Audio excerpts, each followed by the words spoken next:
মন থেকে চাই যে জামাত ক্ষমতায় আসুক, কারণ ইসলাম ইসলাম হচ্ছে আমাদের দেশটাকে সুন্দর করে তুলবে। আবারও আমি বাংলাদেশ চাই লোভ, হিংসা, ঘৃণা, অহংকার, দুর্নীতি মুক্ত সুন্দর একটা বাংলাদেশ চাই, যেই বাংলাদেশে পাথর মেরে হত্যা করা হবে না, গুণ এবং খুন করা হবে না।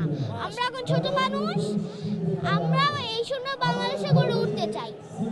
এবং সামনে নির্বাচন আসছে, নির্বাচনে আমি যেই দল ক্ষমতা আসুক তাকে আমি মন থেকে শুভকামনা জানাচ্ছি, কিন্তু আমি মন থেকে চাই যে জামাত ক্ষমতায় আসুক, কারণ ইসলাম ইসলাম হচ্ছে আমাদের দেশটাকে সুন্দর করে তুলবে। আবারও এই জন্য আমি মন থেকে চাই যে